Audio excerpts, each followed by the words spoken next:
ఆమె ప్రేక్షకుల గుండెల్లో నిలిచిపోయిన ఒకానొక వెండితెర అద్భుతం. అందానికి ఆమె పర్యాయపదం, అభినయానికి ఆమె మరో పేరు.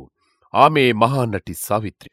ఈరోజు వెండితెర మహారాణి సావిత్రి జయంతి. ఈ సందర్భంగా ఆ మహానటి సినీ ప్రయాణం, తాను వదిలి వెళ్లిన వెండితెర జ్ఞాపకాల్ని ఒక్కసారి స్మరించుకుందాం. చిగురాకులలో తిలకమ్మా, చిన్న మాట వినరావమ్మా.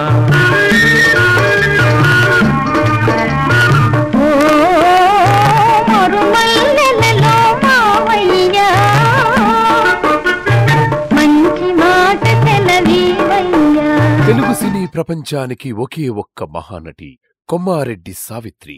దక్షిణాది భాషల్లో వెండితెరపై వెన్నెల కురిపించి అభినయంతో తనకు సాటి మరొకరు లేరని అశేష ప్రేక్షక హృదయాల్లో అభినేత్రిగా నిలిచిపోయారు సావిత్రి. మహానటి సావిత్రి 1937 డిసెంబర్ 6న జన్మించారు.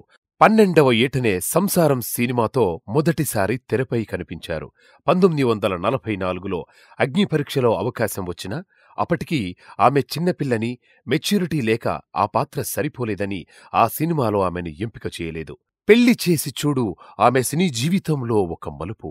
కాని అందులో ఆమె రెండో కథానాయిక పాత్రకే పరిమితం కావలసి వచ్చింది. కాని సావిత్రిలో ఆ అసామాన్య నటిని తెలుగు తెరకు పరిచయం చేసిన సినిమా మాత్రం దేవదాసు.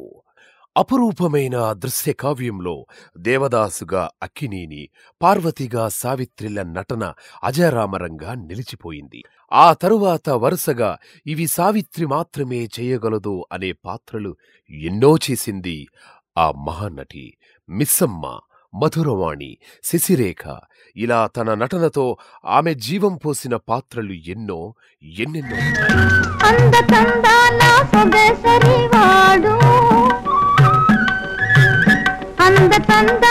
సొగసరివాడు ఇందు గోంచేయ వస్తాడు నేడు చందమామ, ఓహో చందమామ. దక్షిణాది భాషల్లో వెండితెరపై వెన్నెలలు కురిపించి అభినయంలో తనకు సాటి మరొకరు లేరని అశేష ప్రేక్షక హృదయాల్లో అభినేత్రిగా నిలిచిపోయారు మహానటి సావిత్రి. నటిగా, నిర్మాతగా, దర్శకురాలిగా సావిత్రి ఒక అధ్యయనాన్ని సృష్టించి వెళ్లిపోయారు.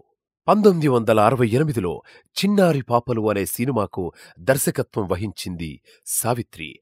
దక్షిణ భారతదేశంలోనే తొలిసారిగా మహిళచే నిర్మించబడిన చిత్రంగా గిన్నీస్ బుక్ ఆఫ్ ద రికార్డ్స్లో స్థానం దక్కించుకుంది ఈ మూవీ. ఆ తరువాత చిరంజీవి, మాతృదేవోభవ, వింత సంసారం చిత్రాలకు కూడా దర్శకత్వం వహించారు సావిత్రి. అయితే చంద్రునిపై కూడా మచ్చలు ఉన్నట్టుగా సావిత్రి జీవితంలోనూ చీకటి కోణాలు ఉన్నాయి. అనేక పాత్రలతో అశేష ప్రజానికాన్ని అలరించిన సావిత్రి నిజ జీవితంలో కూడా ఘోరంగా విఫలమయ్యారు. ఆస్తులు పాస్తులు కోల్పోయి తాగుడుకు, మత్తుమందులకు, నిద్రమాత్రలకు బానిసై ఆ దుర్భర జీవితంలోనే ఆమె తన 44వ ఏటనే ఈ లోకాన్ని వదిలి వెళ్లిపోయారు. నటనలో సావిత్రి చూపించిన ప్రమాణాలు నేటికి ఆదర్శనీయంగా మిగిలాయి. ప్రతి యువనటి తాను కూడా సావిత్రి అంత నటి కావాలని ఉవ్విళ్ళూరుతుంది. అందుకే సావిత్రి తెలుగు సినిమా ఉద్యానవనములో ఎప్పుడూ వాడిపోలేని ఓ సెల్యులాయిడ్ సుగంధ పుష్పం.